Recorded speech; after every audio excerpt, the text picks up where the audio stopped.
আচ্ছা, গতদিন আমরা এই আগের স্লাইডটার মধ্যে পড়ছিলাম, আজকে আমরা পড়বো হচ্ছে ট্রান্সফার ক্যারেক্টারিস্টিক্স। তো ট্রান্সফার ক্যারেক্টারিস্টিক্স দেখো, যে ট্রান্সফার ক্যারেক্টারিস্টিক্সটা হচ্ছে ইনপুট এবং আউটপুটের মধ্যে যে রিলেশন। তোমার বিজেটির ক্ষেত্রে ইনপুট এবং আউটপুটের মধ্যে এই ধরনের রিলেশন পাওয়া যায়। সাধারণত জেপেড এর ক্ষেত্রে ওই ইনপুট আউটপুটের মধ্যে ওই ধরনের রিলেশন গুলো পাওয়া যায় না, এতটুকু স্ট্রেট ফরওয়ার্ড না। বিজেটির ক্ষেত্রে যে ধরনের স্ট্রেট ফরওয়ার্ড হয়। তো এই ইনপুট এবং আউটপুটের যে রিলেশন, সেটাকে আমরা বলতেছি ট্রান্সফার ক্যারেক্টারিস্টিক্স। কারণ এই ইনপুটটাই তোমার একটা ফ্যাক্টর দ্বারা হয়তো বা গুণ হবে, বা একটা ফ্যাক্টর দ্বারা মডিফিকেশন হবে, তারপরে আউটপুট যাবে। সুতরাং ইনপুটটা ট্রান্সফার হচ্ছে আসলে আউটপুটে। তো মাঝখানের ফ্যাক্টরটা কি ধরনের বা কোনটা ডিফাইন করতেছে আউটপুটটা কেমন হবে, সেটা হচ্ছে ইনপুট বাই আউটপুটের মধ্যে যে ফ্যাক্টরটা আছে, এই দুইটা রেশিও, এই ফ্যাক্টরটাই আসে আসলে ডিফাইন করতেছে যে ইনপুটটা কিভাবে আউটপুটে যাবে। তো সেক্ষেত্রে দেখো, বিজেটির ক্ষেত্রে আমরা বিটা বের করছিলাম, তাই না? বিটাটা হচ্ছে কি আইবি এবং আইসি, বেস কারেন্ট এবং কালেক্টর কারেন্ট। বেস কারেন্টটা ছিল ইনপুট আর কালেক্টর কারেন্টটা ছিল আউটপুট, এই দুইটার মধ্যে রিলেশন ফ্যাক্টরটা ছিল বিটা। আর জেফেটের ক্ষেত্রে, তোমার ইনপুট কোনটা ছিল, গেট টু সোর্স ভোল্টেজ, আমরা ইনপুট ভোল্টেজ দিছি হচ্ছে gate to source voltage VGS. আর আউটপুটটা কোনটা ছিল, আউটপুটটা ছিল আইডি, আউটপুট কারেন্ট। তো সেই যে আউটপুট কারেন্ট ইকুয়েশনটা কেমন, আউটপুট কারেন্ট ইকুয়েশনটা হচ্ছে এটা, ID is equal to ID SS 1 minus VGS by VP.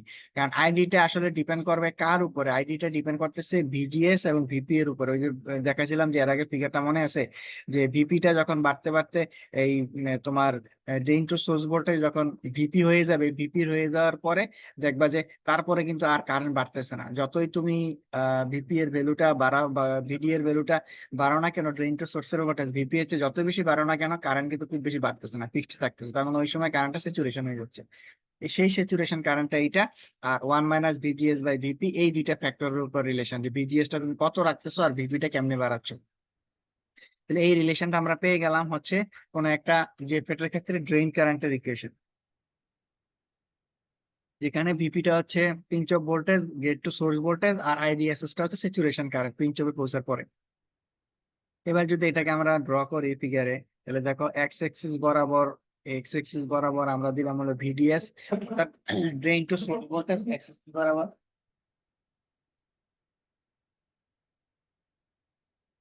Drain to source voltage X axis বরাবর, আর ওয়াই এক্সিস বরাবর হচ্ছে আইডি, ড্রেন কারেন্ট মিলি এম্পিয়ারে। তো সেই ক্ষেত্রে দেখো এই ফিগারটা আমরা প্লট করছিলাম, যে আমার গেট টু সোর্স ভোল্টেজ যদি 0 হয়, তাহলে সবচেয়ে বেশি ড্রেন কারেন্ট পাওয়া যায় আইডিএসএস। তারপর যতই কম নেগেটিভের দিকে যাইতে থাকে, মাইনাসের দিকে যাইতে থাকে, ততই আসলে ড্রেন কারেন্টের ম্যাগনিটিউডটা কমতে থাকে এবং পিঞ্চ অফ ভোল্টেজটা আগাইয়ে যায়। এই যে আগে যখন এখানে পিঞ্চ অফ ছিল, এখন আরেকটু আগাইছে, আরেকটু আগাইছে, আরেকটু আগাইছে, পিঞ্চ অফ ভোল্ট আগে যায়, এই ফিগারটা আমরা জানি। এই কারণটা আমরা পাইলাম। একইভাবে আমরা যদি আরেকটা কাজ করি,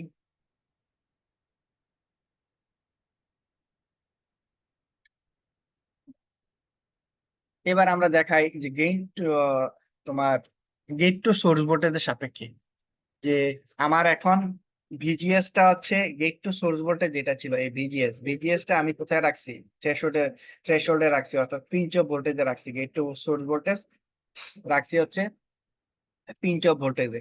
আর তোমার বাড়াচ্ছি কোনটা, বাড়াচ্ছি হচ্ছে VGS, gate to source voltage মাইনাসের দিকে বাড়াচ্ছি, -1 -2 -3 -2। বাড়ানোর পরে আমরা আইডিটা মেজার করতেছি, আইডিটা কেমন আসে। তখন দেখো এই কার্ভটা এরকম আসে, আইডি এসএস টা এরকম, আর এটা হচ্ছে আইডি মিডিয়ান। তো এখন তোমাকে যদি এই কার্ভটা তুমি জানা থাকে, তোমার এই ক্যারেক্টারিস্টিক গুলো জানা থাকে, তাহলে যে কোনো ভিজিএস এর জন্য তুমি আসলে আইডিটা কত হবে সেটা পেয়ে যাবে না। ভিজিএস যদি তোমার ধরো -4 ভোল্ট হয়, তো সেই ক্ষেত্রে -4 ভোল্ট হলে তোমার আইডিএসএস কত সেটা তুমি জানতে পারবা। অথবা ভিজিএস টাকে ফিক্সড রাখা হয়েছে -4 ভোল্টে, সেক্ষেত্রে কোন একটা স্পেসিফিক ভিডিএস এর জন্য আইডিএসএস কত সেটা পেয়ে যাবা। তার মানে এটা হচ্ছে কি আসলে ট্রান্সফার ক্যারেক্টারিস্টিক, যে ইনপুটের সাথে আউটপুটের রিলেশনটা কেমন হয়। ঠিক আছে?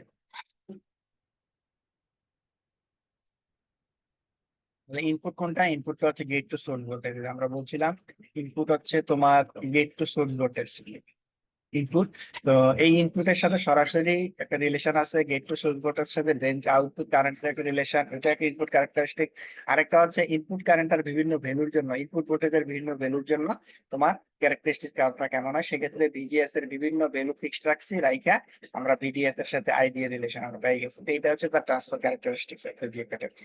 এখন এই ক্লার্ক গুলাকে যদি আমরা প্লট করি, প্লট করে আমরা কি পাবো আসলে? IDSS and VP values found in a specification sheet. The transfer card can be plotted using these three steps. আচ্ছা, আমরা ওই তোমার ক্যারেক্টার স্পেসিফিকেশন শিটে আমরা আইডিএস এবং ভিভিএস এর বিভিন্ন রিলেশনশিপ পাবো, ইকুয়েশন পাবো। সেখান থেকে আমরা আসলে কিভাবে ট্রান্সফার কার্ডটা প্লট করবো সেটা দেখাচ্ছে ওরা। প্রথমে ধরো আমরা তো এই ইকুয়েশনটা জানি, ID equal to IDSS 1 minus VTS by VP whole square, এটা জানি। এখন এটাকে আমরা সলভ করতে হয়, তাহলে আমরা ধরে নিলাম আমার gate to source voltage 0 volt. 0 volt যদি হয় তাহলে ইকুয়েশনটা কেমন হয়? ইকুয়েশনটা হচ্ছে আইডি ইকুয়াল টু 0 ভোল্ট। তার মানে একটা ট্রানজিশন পিরিয়ড আমি পাইছি, একটা বাউন্ডারি কন্ডিশন পাইছি। ভিজিএ যখন 0 তখন আইডি কত 0 সেটা পাইলাম। এবার স্টেপ 2 তে আমরা দেখি একই ইকুয়েশন, সেক্ষেত্রে ভিজিএস টা আমরা ভিপি, কারণ আমার এখানে কিছু বাউন্ডারি কন্ডিশন আছে। একটা হচ্ছে গেট টু সোর্স ভোল্টেজ 0, আর একটা হচ্ছে গেট টু সোর্স ভোল্টেজ ধরো পিঞ্চ অফ ভোল্টেজের সমান হয়, তখন কি হবে? ভিজিএস ইকুয়াল টু ভিপি নিলাম পিঞ্চ অফ ভোল্টেজ, তাহলে দেখো আইডি ইকুয়াল টু 0 হয়ে যাচ্ছে, ইকুয়াল টু ভিপি। আচ্ছা, এটা একটা পাইলাম। আরেকটা বাউন্ডারি কন্ডিশন কোনটা? ভিজিএস ইকুয়াল টু 0 ভোল্ট, আর VGS equal to 0 volt to VP, 0 volt থেকে ভিপি পর্যন্ত গেছে, তখন সেক্ষেত্রে ইকুয়েশনটা কোনটা? সেক্ষেত্রে ইন জেনারেল ইকুয়েশন হচ্ছে এইটা। তাহলে এই কয়েকটা জিনিস আমরা পাইলাম। এবার এই ভ্যালু গুলো যদি আমরা প্লট করি, যে ভিজিএস এর সাথে আইডি, অর্থাৎ ভিজিএস এর ভ্যালু 0 বসালে আইডিএস কত সেটা বাইর করলাম, 0.3 ভিপি হইলে কত, 0.5 হইলে কত, ভিপি সমান সমান কত, এগুলো প্রত্যেকটা ভ্যালু বসায় আমরা আইডিটা পেয়ে গেলাম। এরপর এটা গ্রাফ পেপারে যদি আমরা প্লট করি, তাহলে কিন্তু আমরা ট্রান্সফার ক্যারেক্টারিস্টিকটা পেয়ে গেছি। তো এখানে তোমাদের এরকম একটা এক্সাম্পল দিচ্ছে যে VP is equal two -6 volt and IDSS equal to 12 milliampere. Draw the drain and transfer characteristics of the N-channel generator. তাহলে একটা N-channel generator ক্ষেত্রে তোমার ড্রেন এবং ট্রান্সফার ক্যারেক্টারিস্টিক্স কেমন হবে? তাহলে তুমি এটা জানো, -6 ভোল্ট হলে এত হয়, তারপরে VP ইকুয়াল টু এত দেয়া আছে, IDSS ইকুয়াল টু দেয়া আছে, তাহলে VGS এর বিভিন্ন ভ্যালুর জন্য, VGS এর বিভিন্ন ভ্যালুর জন্য আইডি কত সেগুলো ভাগ করবা, বের করে ওই যে প্লটটা করে ফেলবা, প্লটটা করলে আমরা ট্রান্সফার ক্যারেক্টারিস্টিক্সটা পেয়ে যাবো। আচ্ছা, তাহলে এটা এতটুকু পর্যন্ত বুঝতে কি আরো কোনো অসুবিধা আছে?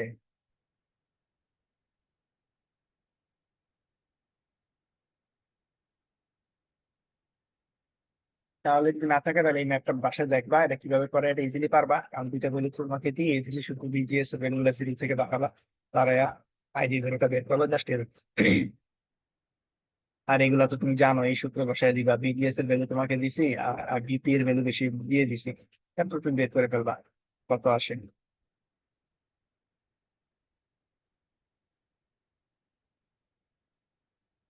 এটা পারবা।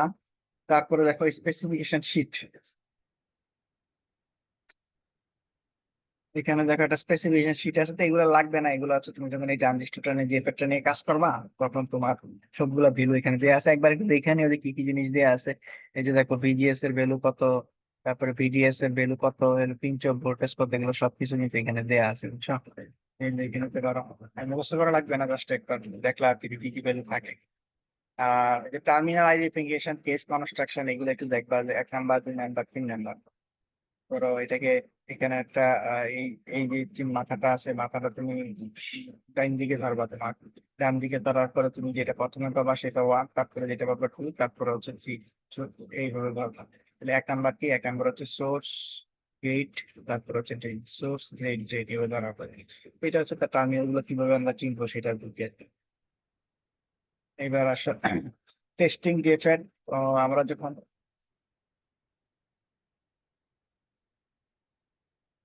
একটা জেপেটকে আমরা টেস্ট যখন করব, তখন এটা আসলে কিভাবে করবো? কার্ভেচার নামে একটা ডিভাইস আছে, ওইটা দিয়ে আমরা আসলে তোমার এই যে, তোমার ক্যারেক্টারিস্টিক আপনি ড্র করব। ড্র করে আমরা আসলে দেখতে পাবো যে এই কার্ভেচারে তোমার আসলে আইডি ভার্সেস ভিডিএস একটা গ্রাফ ওরা প্লট করে দিবে, আর বিভিন্ন ভিজিএস এর জন্য। তো ওইটা থেকে তুমি আসলে বুঝতে পারবা তোমার যে পেটটা আসলে তোমার স্পেসিফিকেশনে যে ধরনের জিনিসগুলো দেয়া আছে, যে এরকম হওয়ার কথা ছিল সেরকম হচ্ছে কিনা। মানে তোমার তো যে পেটটা দেয়া আছে তার একটা স্পেসিফিকেশন শীট দেয়া আছে, স্পেসিফিকেশন কার্ভ দেয়া আছে, তারপরে তুমি সবগুলা ভ্যালু বের করলা, বের করে কার্ভ ট্রেসারে প্লট করলা, সেই কার্ভ ট্রেসারে প্লট করবা, তখন সে তোমাকে আইডি ভার্সেস ভিডিএস গ্রাফ দিবে ভিজিএস এর বিভিন্ন লেভেলের জন্য। এবং সেটা তখন তুমি স্প্রেডশিটে, ডাটা শিটের সাথে মিলিয়ে দেখবা যে ডাটা শিটে যা ছিল তোমার যে পেটটা সেরকম আচরণ করতেছে কিনা, সেই ধরনের কার্ভ আসছে কিনা, তাহলে তুমি বুঝতে পারবে যে পেটটা ঠিক আছে।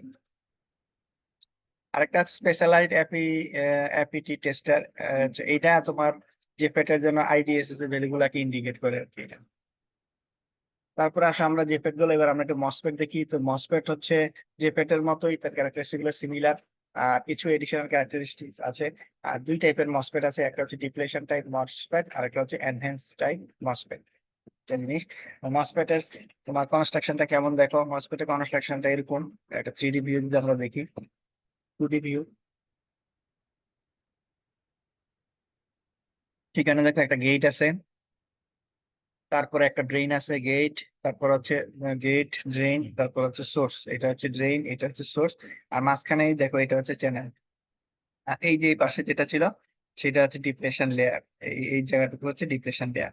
আর এটা হচ্ছে একটা অক্সাইডের লেয়ার থাকে, অক্সাইডের লেয়ার পরে গেটের তোমার কন্ট্যাক্টটা বসে।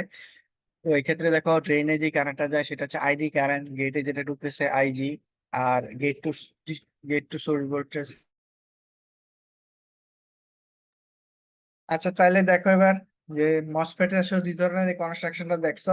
এখানে হচ্ছে গেট টু সোর্স ভোল্টেজ, এটা হচ্ছে গেট টু সোর্স ভোল্টেজ, আর এটা হচ্ছে ড্রেন টু সোর্স ভোল্টেজ। আর বেস টু সোর্স একটা কত ভোল্টেজ অ্যাপ্লাই হচ্ছে সেটা ওরা দেখাইছে আর কি। এটা মোটামুটি একটা কনস্ট্রাকশন।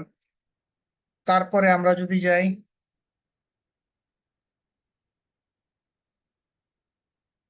ডিপ্লেশন টাইপ মসফেটের একটু কনস্ট্রাকশনটা যদি আমরা আরেকটু অন্যভাবে দেখি, যে আসলে কোনটা কোন লেয়ার, এখানে আরেকটু অন্যভাবে দেয়া আছে। তোমার এটা ধরো ড্রেন, এটা গেট, এটা হচ্ছে সোর্স, তারপরে এটা হচ্ছে একটা এন চ্যানেল তোমার মসফেট, ডিপ্রেশন টাইপ মসফেট, তার মানে চ্যানেলটা এন টাইপের হবে। আর হচ্ছে পি সাবস্ট্রেট। এখন আসো the drain and source connected to end of region দেয়া আছে, end of region connected channel. আর এগুলো একটু পরে দেখো কিভাবে কনস্ট্রাকশনটা হয়েছে সেটা বলে দেয়া আছে। তারপরে আমরা যদি দেখি একটা ডিপ্লেশন টাইপ অথবা এনহ্যান্সের টাইপ মসফেট, এগুলার দুইটা মোডে তারা অপারেট করতে পারে। একটা হচ্ছে যে কোনো একটা মসফেট সাধারণত অপারেট করে দুই টাইপের, ডিপ্লেশন এবং এনহ্যান্সমেন্ট মোডে।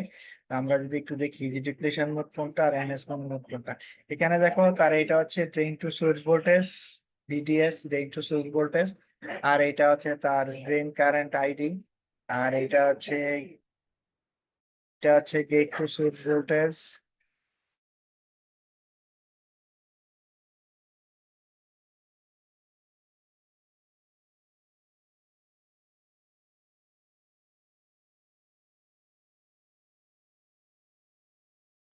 এটা হচ্ছে গেট টু সোর্স ভোল্টেজ, আর এটা হচ্ছে তোমার ড্রেন কারেন্ট। আগেরটার মতো আগে যেভাবে করছিলাম ওখানে দেখো যে ভিজিএস যখন 0 ভোল্ট হয়, 0 ভোল্ট হলে এই ধরনের আইডিএস পাওয়া যায়। তারপরে -1 -2 এর নিচের দিকে, আর +1 এর উপরের দিকে যাওয়া যায়। আর তোমার ভিপিটা হচ্ছে তোমার পিঞ্চ অফ ভোল্টেজ যেটা আছে সেটা হচ্ছে ভিপি। আর এখানে দেখো এবার যদি আমরা ভিজিএস এর সাথে আঁকি, ভিজিএস মাইনাসের দিকে গেলে তারপর হচ্ছে কার্ভটা কেমন হয়। আর যে বিন্দুতে তোমার টাচ করছে সেটা হচ্ছে VGS equal to minus VP, current একদম জিরো, কারেন্ট একদম zero, VGS equal to minus VP, কারণ একটা পিঞ্চ অফ ভোল্টেজ কে রিচ করছে সেখানে কারেন্ট জিরো। তারপরে এই হচ্ছে তার আইডি কার্ভ। আচ্ছা এখন দেখো এই জায়গাটুকু তোমার এই হচ্ছে টু কার্ভ, আর এই কার্ভটাকে ভিন্নভাবে ভাগ করছে ওরা, যে ম্যাক্সিমাম আইডিএস হচ্ছে ধরো এই জায়গায় আইডিএস/2, অর্ধেক আইডিএস যখন হয় এইটা, আর আইডিএস/4 হচ্ছে এইটা। আর এই টাইপের রিজিয়ন গুলো হচ্ছে এনহ্যান্সমেন্ট মোড, আর এই টাইপের এই জায়গাগুলো হচ্ছে ডিপ্রেশন মোডের দিকে। তো এটা হচ্ছে ক্যারেক্টারিস্টিক্স কার্ভ। এখানে দেখো তোমার কোন একটা মসফেট ডিপ্রেশন মোডে যখন কাজ করে তখন কি ধরনের ফিগার হয়, আগের মতো ফিগারটাই, শুধুমাত্র কন্ডিশন গুলো একটু চেঞ্জ আছে। ধরো তোমার VGS equal to 0 volt, VGS equal to 0 volt, আর আইডি ইকুয়াল টু আইডিএসএস হবে, তখন সে ডিপ্রেশন মোডে কাজ করবে। আবার তোমার ভিজিএস টা যখন 0 ভোল্টেজে কম হয় তখন আইডিটা অবশ্যই কি হবে, আইডিএসএস যেটা ছোট হবে, এই কন্ডিশন আছে। আর ট্রান্সফার কার্ভ যেটা আছে, ট্রান্সফার কার্ভের ফর্মুলাটা হচ্ছে ID equal to IDSS into 1 - VGS VP whole square. এটা হচ্ছে তার ড্রেন কারেন্টের ইকুয়েশন। এই ক্যারেক্টারিস্টিক কার্ভগুলো একটু দেখতে হবে তোমাকে। তারপর হচ্ছে depletion MOSFET in enhancement mode. তো ডিপ্লেশন টাইপ মসফেটটা যখন এনহ্যান্স মোডে কাজ করে তখন কি ধরনের ফিগার পাওয়া যায়। তো এনহ্যান্সমেন্ট মোডে কাজ করবে যখন ভিজিএস টা is greater than 0 volt. VGS দেখো, ভিজিএস যখন এই 0 ভোল্টের চেয়ে এদিকে আসে জিরো ভোল্টেজ থেকে ভিজিএস টা যখন জিরো ভোল্টেজ এই পাশে আছে বড়, তখন সে এনহ্যান্স মোডে কাজ করে। আর যখন ভিজিএস টা তোমার জিরো থেকে ছোট, তখন হচ্ছে ডিপ্লেশন মোড। এই যে জিরো থেকে ছোট ডিপ্লেশন মোড, আর ভিজিএস টা হচ্ছে যখন জিরো থেকে বড় তখন এনহ্যান্স মোডে কাজ করে। আর আইডি ইনক্রিজেস এবং আইডিএস, এবং আইডিটা যখন বাড়া শুরু করে আমার আইডিএসএস পর্যন্ত, তারপরে ট্রান্সফার কার্ভে যে ফর্মুলা আছে এই ফর্মুলা দিয়ে আমরা বাকিটা প্লট করতে পারবো। তো এখন যেটা হচ্ছে আগেরটার মতো এই যে ট্রান্সফার ক্যারেক্টারিস্টিক কার্ভটা কিভাবে আঁকতে হবে সেটা আসলে এখানে বলে দেওয়া আছে। যে তোমার আইডিএসএস ইকুয়াল টু ধরো 12 মিলি অ্যাম্পিয়ার এবং VP is equal to -5 volt দেওয়া আছে।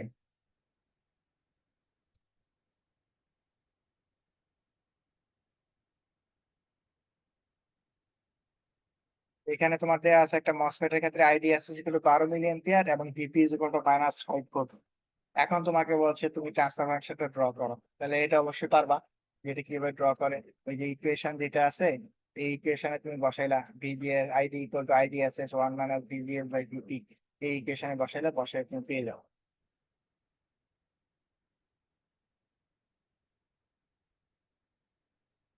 এবার আসো পি চ্যানেল ডিপ্লেশন মসফেট। এতক্ষণ দেখলাম এন চ্যানেল, এখন হচ্ছে পি চ্যানেল। এন চ্যানেল আর পি চ্যানেল যখন হবে তখন একটু মনে রাখবা, যে কোনো একটা মনে রাখবা, এন চ্যানেলটা মনে রাখবা। এন চ্যানেলটা মনে রাখলে পি চ্যানেলটা অনেক ইজি।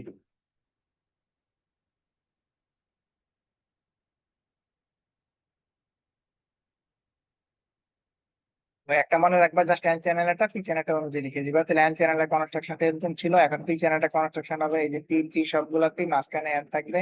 ড্রেন আর গেট, ড্রেন আর সোর্স আর গেট আগের মতোই আছে। আর আইডি যাচ্ছে, আইএস হচ্ছে। আর এখানে দেখো ট্রান্সফার এবার ক্যারেক্টারিস্টিক্স কার্ভটা তাইসা তোমার এখানে কি ছিল, জিরো থেকে নিচের দিকে ছিল, মাইনাসের দিকে ছিল। দেখো এই যে জিরো থেকে সব মাইনাসের দিকে ছিল, তাই না? এখন হবে উল্টাটা, জিরো থেকে সব প্লাসের দিকে। জিরো থেকে সব প্লাসের দিকে আর উপরের দিকে হচ্ছে মাইনাস। এটা গেল। আবার একইভাবে ভিজিএস টা কোন পাশে ছিল, এই পাশে ছিল, মানে আছে এন এর ক্ষেত্রে এই পাশে এসে এইভাবে গেছে, এখন আবার তার উল্টা পাশ থেকে শুরু হবে। জাস্ট সিমেট্রিসিটি চেঞ্জ হয়ে যাবে। এই পাশে যখন ছিল এটা এখন উল্টা হয়ে এই পাশে চলে আসবে, এইভাবে চলে আসবে। এটা হচ্ছে ভিপি, এটা হচ্ছে আইডিএসএস, আর এটা হচ্ছে আইডি। তাহলে এই ফিগার গুলো ড্র করা মনে রাখবে কিভাবে ড্র করতে হয়, ক্যারেক্টারিস্টিক্স কার্ভগুলো সেটা দেখবা। তো এখানে কথাটা বলে যে আছে যে P channel depletion type MOSFET similar to the n channel except that the voltage polarities and current dictions are reversed। আচ্ছা, এখন আসলে তার সিম্বল গুলো যদি আমরা একটু দেখি, এন চ্যানেল পি চ্যানেল কেমন মনে রাখবা, শুধু এন চ্যানেলটা, তাহলে বাকিগুলো সহজ হয়ে যাবে। এন চ্যানেলের ক্ষেত্রে দেখো গেট, ড্রেন, সোর্স, এবং এটা হচ্ছে এসএস, এটা। আর এই এন চ্যানেল যদি ভিতরে ঢুকে, পি চ্যানেল হবে কি বাইরে বের হবে, এই যে বাইরে বের হচ্ছে। এই এখানে আরেকটা আছে, এটা মনে রাখার দরকার নাই, সিম্বল গুলো ভিতরে একা মনে রাখতে হবে, এটা মনে রাখতে হবে। এন চ্যানেলের ক্ষেত্রে ভিতরে ঢুকতেছে আর পি চ্যানেলের ক্ষেত্রে বাইরে বের হচ্ছে। আর এইটা এই দুইটা মনে রাখার দরকার নেই, এই ফিগারটা মনে রাখতে হবে। এখানে দেখো তার একটা ট্রান্সফার স্পেসিফিকেশন শীট দেওয়া আছে, ক্যারেক্টারিস্টিক গুলো সেখান থেকে তুমি যেটা পাবা, তোমার পিঞ্চ অফ ভোল্টেজ কত, গেট টু সোর্স ভোল্টেজ কত, ড্রেন টু সোর্স ভোল্টেজ কত, সবগুলো জিনিস তুমি পেয়ে যাবে এখান থেকে। তারপরে আসো এনহ্যান্সমেন্ট। এতক্ষণ দেখলাম ডিপ্লেশন, এবার এনহ্যান্সমেন্ট। তোমার টাইপ মসফেট এর কনস্ট্রাকশন যদি আমি দেখি, তাহলে দেখো যে এনপিএন একটা মসফেট, ডিপ্লেশন রিজিয়ন থাকবে না, এনহ্যান্সমেন্ট রিজিয়ন থাকবে গেট, ড্রেন এবং সোর্স, সাবস্ট্রেট আর হচ্ছে এন্ড অফ রিজিয়ন। এখানে দেখো যে ড্রেন এবং source connected to the drain এবং source connected to the end of region. End of region connected ভাইয়া N channel. The gate connects to the feed of substrate. Gate connects to the feed of substrate via thin insulating layer of silicon dioxide. এগুলো বলে দেওয়া আছে, there is no channel। প্রাথমিক অবস্থায় কোনো channel কিন্তু এখানে নাই। আচ্ছা, the end of material lies on a feed of substrate। এই feed of substrate উপরে শুধুমাত্র এন্ড গুলা থাকে এবং হচ্ছে কোনো চ্যানেল এখানে ক্রিয়েট হয় না। আচ্ছা, the substrate that may have an additional terminal substrate গুলো দেয়া আছে। আচ্ছা, হোয়াট ইজ থ্রেশহোল্ড ভোল্টেজ। এখন আসো এখানে আমরা যে থ্রেশহোল্ড ভোল্টেজের কথা বলছি, ওই থ্রেশহোল্ড ভোল্টেজটা কি আসলে? The level of VGS that results in the significant increase in drain current is called the threshold voltage and given by the symbol VT। Threshold ভোল্টেজটা হচ্ছে তুমি গেট টু সোর্স ভোল্টেজের লেভেলটা বাড়াচ্ছ।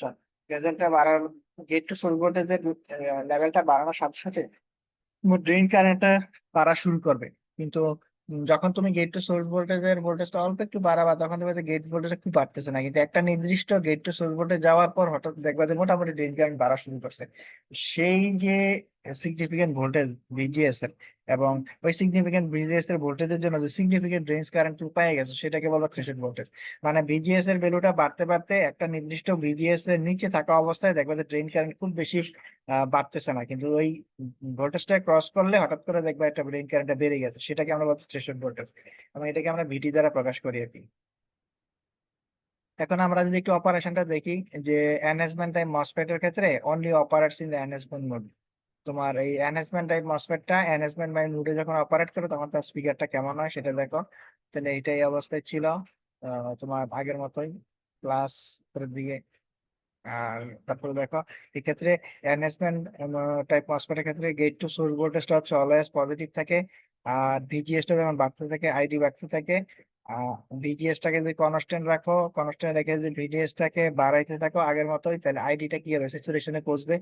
স্যাচুরেশন লেভেলটাকে কিভাবে আমরা আইডেন্টিফাই করবো, VD saturation equal to VGS minus threshold.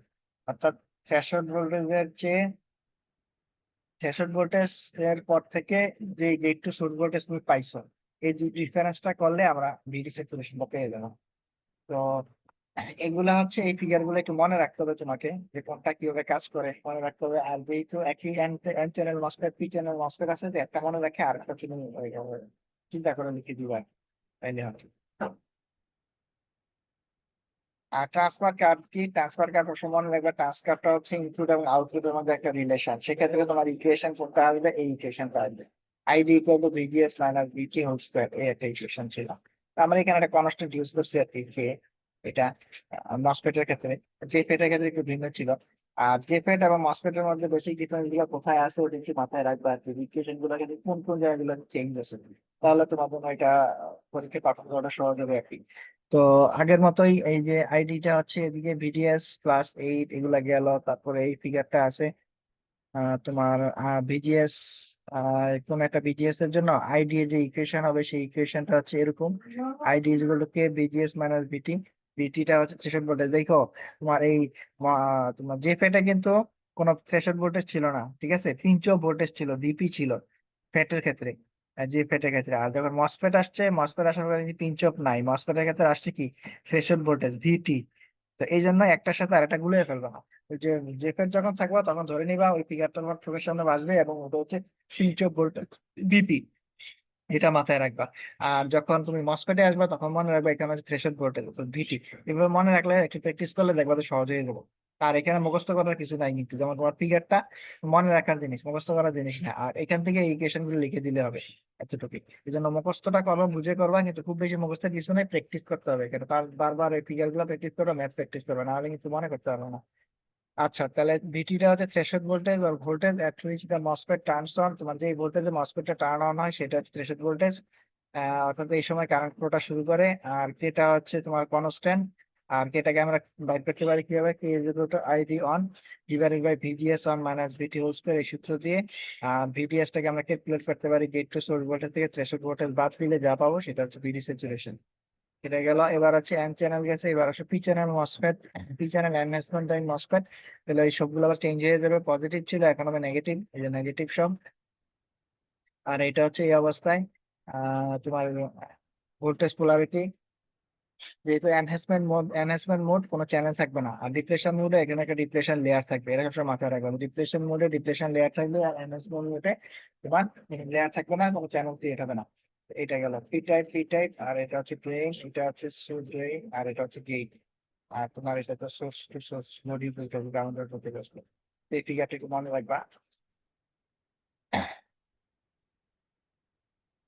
তারপরে দেখো সিম্বলটা কি, এন চ্যানেলের সিম্বল কেমন এটা, আর পি চ্যানেলের সিম্বলটা কেমন। এই যে এন চ্যানেলের সিম্বলটা বিষয় বুঝতেছে, এটা মনে রাখবা, তাইলে হবে। এবার আসলে স্পেসিফিকেশন শিট।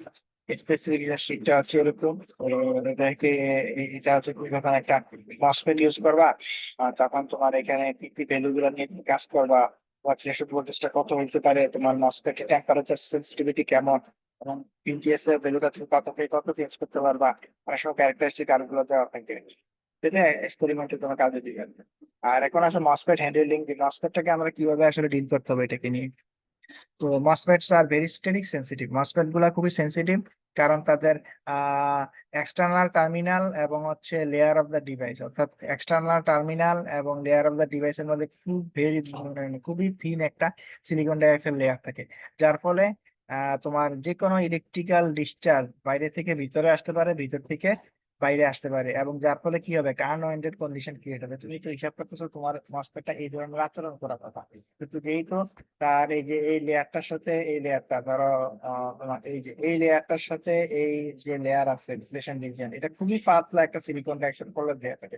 এই জন্য যে কোনো মধ্যে যদি চার্জ একুমুলেশন এখানে বেশি হয়, বাইরে থেকে ভিতর ঢুকতে পারে, ভিতর থেকে বাইরে যেতে পারে, সেক্ষেত্রে একটা আনওয়ান্টেড সিচুয়েশন ক্রিয়েট হবে। কারণ তুমি তো এটাকে হিসাবের মধ্যে ধরো নাই, তুমি তোমার মতো করে দেখতে যাচ্ছ যে ভিডিএস বাড়ালে আইডিএস কেমনে বাড়ে, কিন্তু বাইরে থেকে যে চার্জ এখানে ঢুকে গেছে তার জন্য যে আইডিএস বেড়ে গেছে, সেটা তুমি কাউন্টে আনো না। এই জিনিসগুলো কেয়ারফুলি হ্যান্ডেল করতে হবে যাতে করে এই ধরনের সমস্যা ক্রিয়েট না হয়। আচ্ছা, always transport in static sensitive bag, তার মানে একটা স্ট্যাটিক সেন্সিটিভ ব্যাগে তোমাকে ট্রান্সপোর্ট করতে হয় এটাকে, যাতে করে এই ধরনের চার্জ একুমুলেশন হওয়ার সম্ভাবনা কম থাকে, টেম্পারেচার রাইজ যাতে খুব বেশি না হয়, এটা মাথায় রাখতে পারবে। Always wear static strap fine handling MOSFET. আচ্ছা, ওই যে তোমার যখন মসফেটটা নিয়ে তুমি কাজ করবা, তখন ওই যে হাতে গ্লাভস টাভস পরে সেন্সিটিভ ভাবে দিতে হবে আর কি, সেমিকন্ডাক্টর গুলো যেভাবে ডিল করে সেটা বলে দেওয়া আছে। Apply voltage limiting devices between the gate. তারপরে ওই যে তোমার গেট টু সোর্সের মধ্যে একটু back to back zener diode এগুলো ইউজ করবা, যাতে করে ভোল্টেজ আবার ব্যাক করতে না পারে, রিভার্স ব্যাক করতে না পারে, চার্জ আবার রিভার্স ব্যাক করতে না পারে, এরকম এক ধরনের জেনার ডায়োড গুলো ইউজ করবা। এই জিনিসগুলো বলে দেওয়া আছে। তার মানে সংস্কৃত হচ্ছে মসফেটটাকে আমরা হ্যান্ডেল করতে হবে কেয়ারফুলি, যাতে করে যে সেই স্টেটিক সেন্সিটিভ, তার মানে যে কোনো মুহূর্তে তার চার্জ একুমুলেশন এই দিক বাইরে থেকে ভিতরে, ভিতর থেকে আসতে পারে, এই জন্য তাকে স্টেটিক সেন্সিটিভ ব্যাগে নিতে হবে। এবং তাকে হচ্ছে একটা হাতে যখন ধরবা তখন স্টেটিক স্ট্র্যাপ ইউজ করে তোমাকে ধরতে হবে, এবং একটা ফিডব্যাক ডায়োড ইউজ করতে হবে বা জেনার ডায়োড ইউজ করে, যাতে করে রিভার্স ফ্লো না হয়। আচ্ছা, এখন আসো ভি মস নামে একটা স্পেশাল টাইপের মস আছে, পার্টিকেল মসফেট। এটা হচ্ছে তোমার ডিভাইসের সারফেস এরিয়াটা বাড়ায় দেয়। কেন বাড়ায় দেয়, সুবিধাটা কি সেটা একটু দেখবে। এটা খুবই পপুলার একটা মসফেট, মানে মসফেটের মধ্যে একটা স্পেশাল টাইপের মসফেট, যে ভি মসফেট। তো ভি মসফেট কেন বলা হচ্ছে, তোমার এই দেখতে এটা ভি এর মতো, ওই যে সামনের মুখটা দেখো, উপরে ফ্রন্ট পেজটা একটা দুটা ভি এর মতো, এই জন্য এটাকে ভি মসফেট বলা হয়। আর এই সারফেস এরিয়াটা কি করা হয়েছে, এখানে বাড়ায় দেওয়া হয়েছে। তো সুবিধাগুলো কি কি পাবো আমরা একটু দেখি। যে সুবিধাটা আছে রিডিউস চ্যানেল রেজিস্ট্যান্স, এটা করার কারণে চ্যানেলের রেজিস্ট্যান্সটা অনেক কমে যায়। চ্যানেল রেজিস্ট্যান্স কমে যাওয়া মানে কি হায়ার কারেন্ট সে ডিল করতে পারে। আর এই যে তোমার মোর সারফেস এরিয়া, এখন যেহেতু সারফেস এরিয়া বেড়ে গেছে, হিটটাকে সহজে ডিসিপেট করতে পারে। আর যদি সারফেস এরিয়া কম থাকতো, সহজে সে হিটটাকে ডিসিপেট করতে পারতো না, যার ফলে কি হইতো, দেখা গেলো চার্জ একুমুলেশনের সময়টা বেশি ছিল, এক জায়গা থেকে এনার্জি গুলো ডিসিপেট হতে পারতো না, তো এক্সট্রা ইলেকট্রন চার্জ গুলো নিয়ে এদিক বাইরে থেকে ভিতরে, ভিতর থেকে বাইরে একটা মুভমেন্ট শুরু ছিল। এখন কিন্তু সেটা নাই, এখন যেহেতু তোমার এরিয়া অনেক বেড়ে গেছে, সে সহজেই এই অল্প বিশাল এরিয়ার মতো দিয়ে এটাকে ডিসিপেট করে দিতে পারছে। এটা একটা। আর positive temperature coefficient combat the possibility thermal run হয়। আর যেহেতু পজিটিভ টেম্পারেচার কোএফিসিয়েন্ট মানে আছে, ধরো টেম্পারেচার একটু বাড়ছে, তার কারণে ইলেকট্রনগুলো এনার্জি পাইছে, তো সেগুলো আবার পলিউশন হচ্ছে, আরো টেম্পারেচার বাড়ছে, আবার ইলেকট্রন পলিউশন বাড়ছে, মানে এরকম একটা কন্টিনিউয়াস প্রসেসের মাধ্যমে দিয়ে একসময় এসে দেখা যাবে কি হিউজ টেম্পারেচার বেড়ে গেছে এবং ইলেকট্রন প্রচুর এনার্জি পেয়ে গেছে। এটাকে বলে থার্মাল রান হয়। এই ধরনের সিচুয়েশন হওয়ার সম্ভাবনা কম, যেহেতু হিটটা আসলে ট্র্যাপ থাকতেছে না, হিটে সহজে ডিসিপেট হয়ে যাচ্ছে। আর এটা সুইচিং টাইপটা অনেক ফাস্টার। তার মানে স্পেশাল টাইপের মসফেট আমরা দিচ্ছি হচ্ছে ভিমস, কেন দিচ্ছি, তার ফাস্টার সুইচিং টাইম, সুইচিং টাইমটা খুবই দ্রুত হয়, আর থার্মাল রানের পসিবিলিটি নাই, এবং সারফেস এরিয়া বড় করে দেওয়ার কারণে হিটটা সহজে ডিসিপেট করতেছে। এই সুবিধাগুলো পাওয়া যাচ্ছে, আর যেটা নর্মাল মসফেটে এটা ছিল না, এবং তাকে স্ট্যাটিক ট্র্যাপের মধ্যে আমাদের ধরে রাখতে হয়েছে। স্ট্যাটিক সেন্সিটিভ ছিল, এই জায়গায় সেন্সিটিভিটি কমে গেছে তার এই কাজটা করার জন্য। এর জন্য ভিমস মোটামুটি একটা পপুলার মসফেট। এটা দেখো, এটা ফিগারটা কেমন একটু, কনস্ট্রাকশনটা কেমন। এটা হচ্ছে ধরো সোর্স, আর দেখো এটা হচ্ছে গেট, এখানে একটা সোর্স আছে, আর এই পাশে হচ্ছে ড্রেন দিছে। তাহলে গেটটা একটু কি করে দিচ্ছে, বিয়ের মতো করে দিচ্ছে। আর এখানে মাঝখানে হচ্ছে তোমার এই চ্যানেল, এই চ্যানেল গুলো হচ্ছে এটা। আর এটা হচ্ছে এন সাবস্ট্রেট, আর এটা হচ্ছে পি এবং পি পি চ্যানেল, আর এটা হচ্ছে এন সাবস্ট্রেট, আর এটা হলো এন প্লাস এগুলো আছে। আর সিলিকন ডাইঅক্সাইড একটা লেয়ার এখানে আছে। আর এগুলো হচ্ছে মেটাল পকেট, আর এগুলো হচ্ছে এক্সটার্নাল কানেক্টর। এইটা দেখবা বি চ্যানেলের কনস্ট্রাকশনটা কেমন, বি মাসের কনস্ট্রাকশনটা কেমন, কেন আমরা বিন্যাসটা ইউজ করি। আরেকটা স্পেশাল টাইপের মসফেট আছে, CMOS, complementary metal oxide semiconductor. এই কমপ্লিমেন্টারি মেটাল অক্সাইড সেমিকন্ডাক্টর মানে হচ্ছে মসফেট পি চ্যানেল এবং এন চ্যানেল সেম সাবস্ট্রেট। আমরা এতক্ষণ দেখে আসছি যে মসফেট মানে হচ্ছে এন চ্যানেল মসফেট অথবা পি চ্যানেল মসফেট, যে কোনো একটা থাকবে, তাই তো? আর এখানে হচ্ছে কমপ্লিমেন্টারি মসফেট। কমপ্লিমেন্টারি মানে হচ্ছে এন এবং পি দুইটাই থাকবে, কারণ একটা অন্য একটা বিপরীত এবং দুইটাই একশন থাকবে, সেটাকে আমরা বলছি কমপ্লিমেন্টারি। যেমন পি চ্যানেল মসফেট এবং এন চ্যানেল মসফেট, এই দুইটা মসফেটই এখানে আছে। এটাকে বলতেছে কমপ্লিমেন্টারি। কমপ্লিমেন্টারি বলে কিভাবে হবে? আলাদা আলাদা ভাবে দুইটা একে অ্যাড করে দিলে হয়ে গেল। যেমন পি চ্যানেল মসফেট মানে চ্যানেলটা পি, পি পি প্লাস, আর এটা হচ্ছে এন প্লাস। আর এটা হচ্ছে এন চ্যানেল মসফেট মানে N N plus N plus, আর বাকিটা হচ্ছে পি এর। আর এখানে আছে তোমার এন প্লাস আর পি প্লাস, দুইটা রিজিয়ন আছে। তাহলে পি চ্যানেল মসফেট হচ্ছে মাঝখানে একটা, এখানে এন চ্যানেল মসফেট। তারপরে দেখো ড্রেন সিরিজে কানেক্টেড, গেট গুলা গেট কানেক্টেড, তারপরে সোর্স এবং ডিএসএস এটার সাথে কানেক্টেড, আর এটা সাথে হলো গ্রাউন্ড কানেক্টেড। আর এখানে VI, V naught, gate to gate voltage, ড্রেনের ভোল্টেজ। এই ফিগারটা একটু মনে রাখবা সিমসের। তো এটা সুবিধাটা কি? Useful in logic circuit design, higher input impedance, faster switching speed, lower operating power level. এখানে হচ্ছে তোমার লজিক সার্কিট ডিজাইনটা খুবই সুন্দর একটা ডিজাইন। এটা সব তুমি ইউটিলাইজ করতে পারো, ভার্সেটাইল, কোনো সময় দুটো প্রয়োজন হয় সেটা ইউজ করতে পারো। এবং ইনপুট ইম্পিডেন্সটা অনেক বেশি হয়, এটা একটা সুবিধা যে তোমার ইম্পিডেন্স লোডিং প্রবলেম সাধারণত হয় না, যেহেতু হায়ার ইনপুট ইম্পিডেন্স আছে। আর ফাস্টার সুইচিং স্পিড অনেক বেশি হয়। লোয়ার অপারেটিং পাওয়ার লেভেল সাধারণত কম হয়। এরপর দেখো সামারি টেবিল গুলো আছে। সামারি টেবিল গুলো একটু ভালো মতো পড়বা, কারণ কি এই সামারি টেবিল গুলো আসলে তোমাকে আসলে ইন্ডিকেট করবে যে তুমি যেই পড়াগুলো পড়ছো, যে মসফেট, সিমস, ভিমস, এগুলো যে পড়ছো, এগুলোর ক্ষেত্রে কোনটার কোন ধরনের রিলেশন, কেমন আউটপুট ক্যারেক্টারিস্টিক্স কার, এবং তার সিম্বলটা কেমন। তাহলে একটু বেসিক ইকুয়েশন গুলো কি, তাহলে মনে রাখা সহজ হবে। ধরো এখানে যে আমরা পড়ছি যে একটা মসফেটের ক্ষেত্রে, জেফেট এন্ড চ্যানেল মসফেট সবগুলোর ক্ষেত্রে দেখো এই যে ইকুয়েশনটা কেমন হয়, এটা ক্ষেত্রে পিঞ্চ অফ আছে দেখো মসফেটের ক্ষেত্রে। তারপরে জেফেটের ক্ষেত্রে, জেফেটের ক্ষেত্রে পিঞ্চ অফ আছে, পিঞ্চ অফ ভোল্টেজ। আর মসফেটের ক্ষেত্রে আইসা তোমার হচ্ছে থ্রেশহোল্ড ভোল্টেজ গুলো আসতেছে, তার ইকুয়েশনটা কেমন, এই জিনিসগুলো দেওয়া আছে, এগুলো একটু দেখবা। এই হচ্ছে তোমাদের মসফেট একটা স্লাইড শেষ হয়ে গেছে। এখন বলো এটা থেকে আরো কোনো বুঝতে অসুবিধা আছে কিনা স্লাইডটাতে?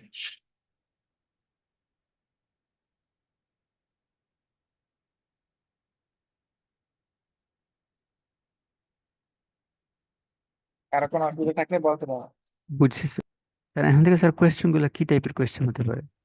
কোশ্চেন তো তোমার ক্যারেক্টারিস্টিক্স ড্র করা, কোন একটা ম্যাথ ম্যাথ আসা, ম্যাথ সলভ করা, তারপরে ডেসক্রিপশন টাইপের কোশ্চেন ডিসকাস করো, বা এটা কনস্ট্রাকশনটা কেমন, অপারেটিং প্রিন্সিপাল গুলা কেমন, এগুলো এই জিনিসগুলো আর কি আছে। বা ক্যারেক্টারিস্টিক কার্ভ ড্র করা, বা ইনপুট আউটপুট ক্যারেক্টারিস্টিক্স কার্ভটা কেমন সেটা এক্সপ্লেইন করো, বা অপারেটিং প্রিন্সিপাল এক্সপ্লেইন করো, এই জিনিসগুলো আসবে বুঝছো, অ্যাডভান্টেজ ডিসঅ্যাডভান্টেজ।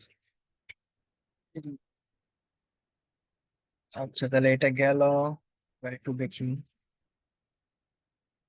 এখানে দেখো তোমাদেরকে আমি আসলে পড়াইছি চ্যাপ্টার 3 নিউম্যানের বই থেকে, chapter 3 semiconductor physics and device, Donald Neamen এই বই থেকে। কিছু এক্সারসাইজ দেওয়া আছে আর কি, ম্যাথ গুলা। যেমন এক্সারসাইজ 3.4, 3.5, 3.6, 3.7 এগুলা করবা। তারপরে চ্যাপ্টার 4 থেকে তোমার 4.1, 4.2, এটা হচ্ছে এক্সারসাইজ যেগুলো তোমার করতে হবে। এক্সাম্পল ছাড়াও এক্সারসাইজ কিছু করতে হবে। এক্সারসাইজ 3.4, 3.5, 3.6, 3.7। তো চ্যাপ্টার 3টা একটু দেখাই। চ্যাপ্টার 3টা হচ্ছে,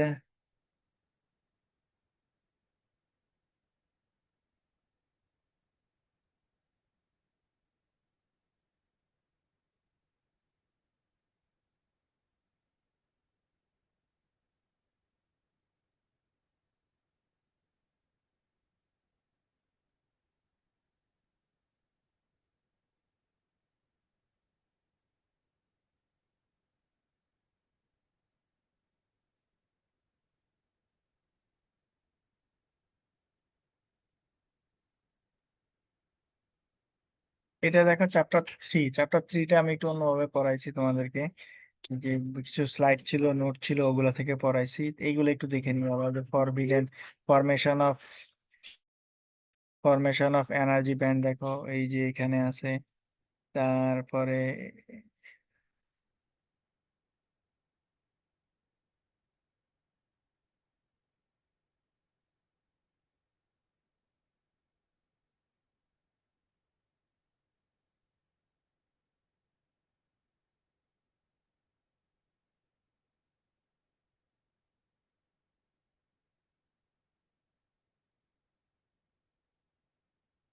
তাছাড়া তোমরা কি এই যে K space diagram, Kronig Penney model এগুলো কি পড়ে আসছো অন্য কোথাও?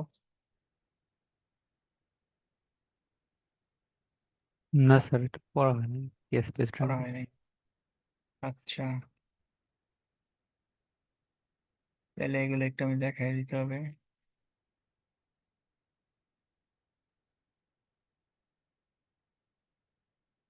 এই যে ড্রিফট কারেন্ট গুলো আবার পড়াইছি, ড্রিফট কারেন্ট পড়াইছি তোমাদেরকে, ড্রিফট কারেন্ট পড়াইছি। তারপরে ডিফিউশন কারেন্ট পড়াইছি। এখানে হচ্ছে ইলেকট্রন ইফেক্টিভ মাস।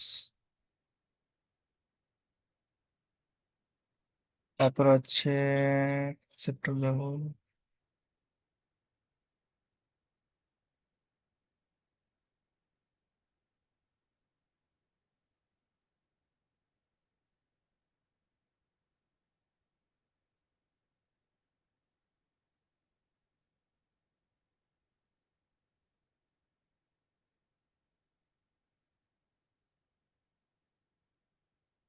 এই যে ফার্মি ডিরেক্ট প্রবাবিলিটি ফাংশন আবার এখান থেকে কিছু পড়াইছি। এই যে এই ইকুয়েশনটা তোমাদেরকে পড়াইছি, যেটুকু মনে করে এনজি বাই জ্যাকবি। তারপরে ডিস্ট্রিবিউশন ফাংশন, ফার্মি এনার্জি এগুলো হাফ হয় এগুলো পড়াইছি। তারপর এই ফিগারটাও পড়াইছি। তোমার ডিফারেন্ট টেম্পারেচারে T1 T not equal to zero symmetric হয় সেটা। আচ্ছা, এখানে আসো তোমার যে এক্সাম্পল গুলো আছে, এক্সারসাইজ গুলো হচ্ছে 3.4 5 6 7। এখানে আসো 3.4।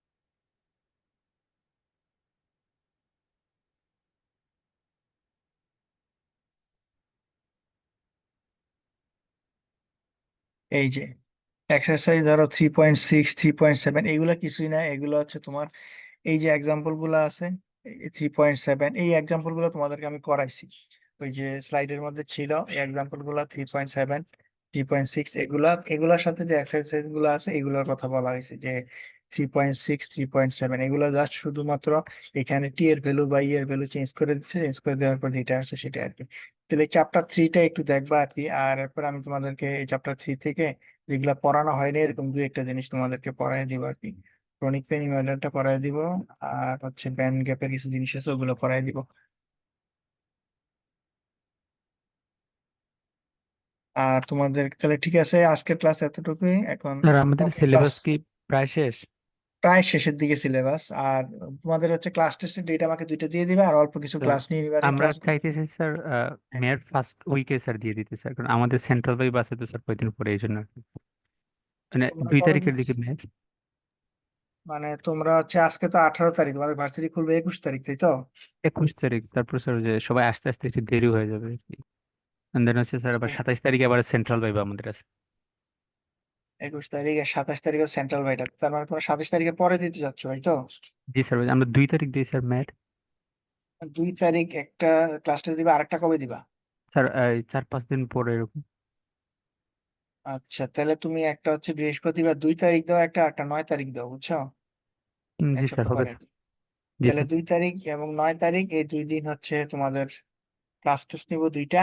আর ওই ক্লাস টেস্ট যেদিন নিবো সেদিন হচ্ছে ধরো দুই দুই আড়াই ঘন্টা টাইম রাখবো আর কি, সেদিন আরো কিছু ক্লাস নিয়ে শেষ করে দিব সিলেবাস, বুঝছো? বা রিভিশন জি দিয়ে স্যার। একটা ক্লাস নিবো, ধরো ক্লাস টেস্টের পরে কিছু রিভিশন নিলাম, কারো কোনো প্রবলেম থাকলে সেটা ডিসকাস করলাম। এভাবে এই 2 দিন করলে তোমাদের সিলেবাসটা শেষ হয়ে যাবে, বুঝছো? জি স্যার, বুঝতে পারছি। তাহলে 2 তারিখ আমাকে সিলেবাসটা তোমরা কোনটা কোনটা উপরে পরীক্ষা দিবা, কোন কোন চ্যাপ্টার? স্যার 2 তারিখ স্যার যে আপনি বলছিলেন যে প্রথম যে আপনার হাতের লেখা হ্যান্ড নোট আর হচ্ছে চ্যাপ্টার 4 যেটা। হ্যান্ড নোট আর চ্যাপ্টার 4। তাহলে তুমি হচ্ছে আমাকে যেটা করবা, হোয়াটসঅ্যাপে আমাকে হচ্ছে টেক্সট করে দিবা যে এক্সাম ডেটটা দিবা, এক্সাম ডেটটা দিয়ে দিবা কবে, এবং সিলেবাসটা দিয়ে দিবা কবে, বুঝছো? দিয়ে আমাকে হোয়াটসঅ্যাপে পাঠিয়ে রেখো, তো আমার কাছে মনে থাকবে আর কি। পরীক্ষার আগের দিন আমাকে ফোনে মনে করাই দিও, জি স্যার। বুঝছো? তাহলে জি স্যার। 2টার ক্লাস টেস্টের শিডিউলে আমাকে হোয়াটসঅ্যাপে তুমি সিলেবাস সহ দিয়ে দিবা, আর সেকেন্ডটার সিলেবাস কোনটা করে দিবা, বাকি 2টা চ্যাপ্টার দিবা 5, 6।